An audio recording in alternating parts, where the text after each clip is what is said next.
datas, né? Entre o torneio e o campeonato estadual. O rubro-negro pretende usar o time sub-20 no Carioca justamente porque os profissionais só voltam das férias no dia 23 de janeiro e ainda terão que fazer pré-temporada. Com isso, o Flamengo deseja inscrever no campeonato estadual o time sub-17, ou melhor, o time sub-20. E na Copinha, o time sub-17. Só que para inscrever na Copinha o time sub-17 depende da autorização da Federação Paulista de Futebol. Isso tudo, né, como a gente explicou, aconteceu porque o Flamengo disputou o Mundial de Clubes que terminou no último sábado, enfim. Mais tarde, ou seja, o Flamengo estendeu aí a sua temporada além dos outros clubes, né? E o Carioca vai começar no dia 18 de janeiro. O rubro-negro vai usar os jovens no início do campeonato estadual. Não tem saída. É a única forma aí do Flamengo começar. E já na segunda rodada do campeonato estadual, tem Flamengo e Vasco. Mas não vai ficar fora da Copinha. Quer dizer, se pede autorização. Se o problema é pedir autorização para a Federação Paulista, eu dou o endereço lá, o telefone. Dá o e-mail, manda tudo para lá. Vai jogar a Copinha. E outra coisa, né, Flamengo? O Flamengo nos últimos anos, lógico que nos últimos anos o Corinthians tem dominado. Mas o Flamengo, durante muito tempo, também foi uma grande sensação de conquistas, assim como também no passado distante o Fluminense foi. E o Flamengo... Gente, a mídia que o Flamengo tem hoje, para a Copinha, é alavanca de audiência. O Flamengo jogar a Copinha hoje, mesmo que seja com Sub-17, é uma expressão, é uma coisa boa, porque você vai levar alguns jogadores também que podem ser pensados ali do Sub-23, dar uma enxertada aqui, uma enxertada ali, mas é o Flamengo, tem que ir. A questão toda agora parece ser mais jurídica do que política. É mais burocrática, na verdade. Né? Jurídica, também não há nenhum motivo para a federação se opor a isso. Mas pelo contrário, você está dando espaço para um clube de peso dentro do futebol brasileiro. E o time sub-20 faz campanha na Taça Guanabara? Eu acho que faz, Calheiro. Acho que faz. Você tem uma garotada boa. O Sub-23 do Atlético Paranaense vem fazendo sucesso. Tá bom, é outro campeonato, tá bom. Mas aqui, os clubes do Rio, o Vasco está se reestruturando com o Abel. Está começando agora.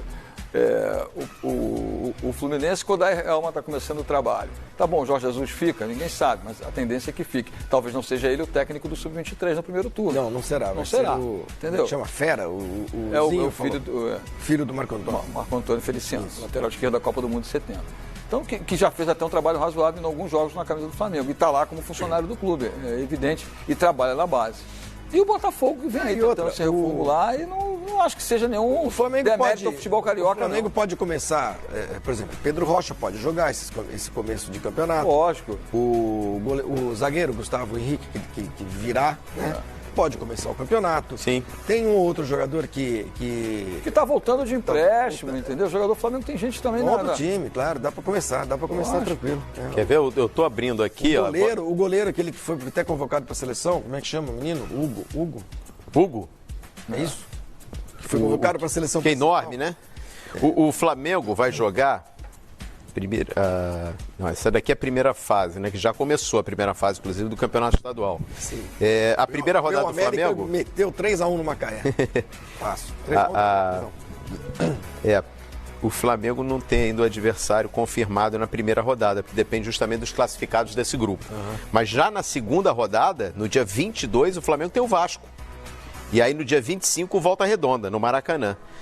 Enfim, essa é a vida do Flamengo aí já nessa arrancada em 2020 sem um time titular, né? O Campeonato Carioca começa antes do retorno dos principais jogadores das férias. E a gente tem que lembrar, né? O Flamengo tem que fazer a pré-temporada. Também. Até por isso nem vai disputar a Florida Cup nem nada. É o atual campeão da Florida Cup, ficou fora. Palmeiras e Corinthians eram os representantes do futebol brasileiro.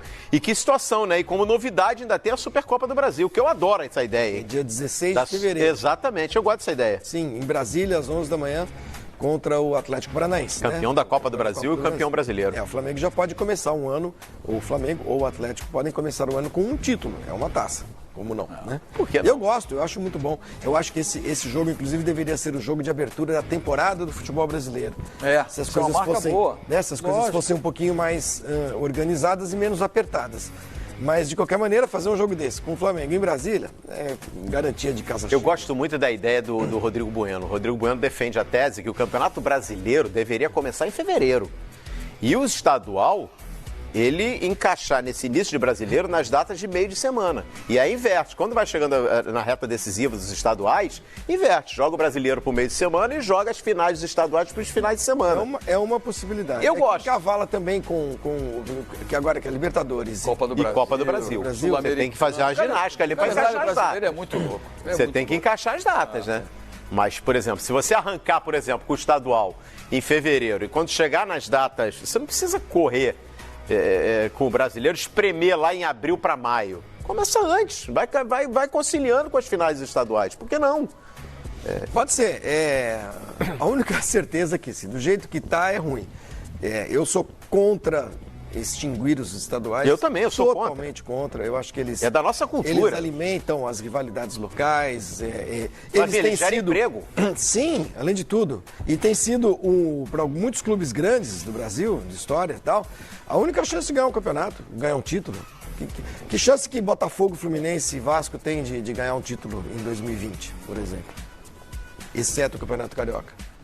Alguém aqui aposta que o Vasco vai ser campeão brasileiro, por exemplo? A chance é aquela competição da Sul-Americana que, né, às vezes você vai tropeçando aqui, vai caindo ali, vai levantando lá na frente. Mas que nos últimos anos a gente tem visto que os clubes brasileiros têm sido um fiasco completo nessa competição também.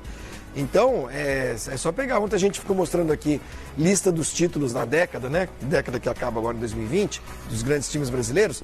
Times como o Fluminense, como o Vasco, o Inter. O Inter, tudo bem, o Inter tem conquistas um pouquinho maiores. 2 Libertadores. Mas tem seis estaduais ali, entendeu?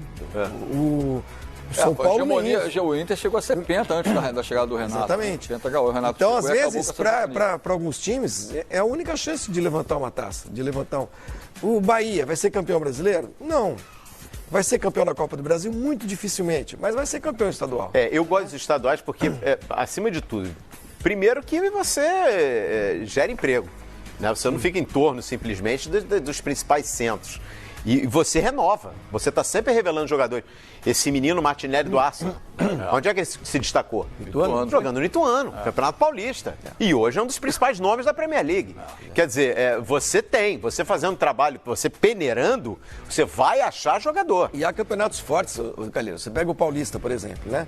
Tem 5 times da Série A no Campeonato Paulista. É um campeonato de 16 clubes. Tem 5 da Série A. Os 4 grandes, mais o Bragantino. Tem Ponte, Guarani, Botafogo e Oeste, que são times da Série B. Quer dizer, você tem 9 de 16, que são clubes que disputam as principais ligas do futebol brasileiro. É um campeonato forte. A gente tem campeonatos mais fracos, é verdade, mas o nosso trabalho, o trabalho de quem está no futebol, principalmente CBF, tem de ser de fortalecer esses campeonatos e não ficar malhando para fazer deles cada vez menos importantes até chegar à extinção. Eu sou muito favorável aos campeonatos. O futebol brasileiro foi muito forte sempre, enquanto os campeonatos europeus regionais foram fortes também, né? Onde nasceu o Ronaldo Fenômeno? Que time? São Cristóvão. São Cristóvão. Né? Da onde surgiu, sei lá, o Careca, no Guarani, né? O Sócrates, no Botafogo de Ribeirão Preto. E por aí vai. São vários exemplos. Aliás, os exemplos são quase todos. Se você pegar todos. Quase todos, é verdade. É que o que houve muito é o esvaziamento, principalmente dos clubes do Rio, né? Os clubes da região assim, do lado da zona suburbana, né? Da zona da Leopoldina, como Bom Sucesso, Olaria, né?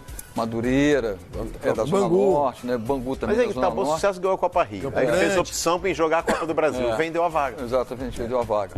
Aí você vê o Friburguense que está voltando a tentar ser forte novamente lá na Serra.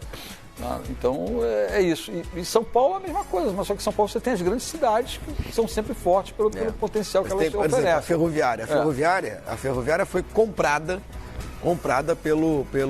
pela família Klein, pelo Samuel Klein, que é dono das Casas Bahia. Né? Que estava investindo até bem pouco tempo no São Caetano. Um pouquinho mais atrás, né? Porque é do ABC, as Casas Bahia surgiram no ABC, o investimento havia da Prefeitura do São Caetano também. A Ferroviária, fiquem atentos à Ferroviária. A Ferroviária vai ter um investimento muito forte Não é só ele que está junto, aquele empresário Bertolucci, é isso? Como é que é o nome dele? Eu nunca sei o nome desses empresários. Mas é esse Bertolucci, que é um dos grandes empresários do futebol mundial hoje, né? Uma cidade de uma região rica, um estádio legal, tá lá a arena da Fonte Luminosa, que é bonitinha e tal, arrumadinha. Então a Ferroviária, ela tem um trabalho forte em futebol feminino, campeão brasileiro. Tá toda hora disputando isso. Então, fiquemos atentos à Ferroviária. Sim. O projeto é chegar em 5 anos à Série A. E não duvidem que isso pode acontecer. Bom, 2 times, né, vão completar aí a Taça Guanabara e, consequentemente, a Taça Rio. São 2 times que hoje, né, está sendo disputada a primeira fase do Campeonato Carioca com 6 clubes. E aí, na primeira rodada, já tivemos a primeira rodada, o Nova Iguaçu venceu o Friburguense por 2-0, o América fez 3-1 no Macaé. Isso. E a Portuguesa arrancou também vencendo, fez 2-0 no Americano. O América voltou a jogar no estádio Giulite Coutinho depois de muito tempo, né? São 2, né? São 2 que podem... 2 que vão avançar para se juntar esse grupo aí da Taça Guanabara e também da Taça Rio. Bom,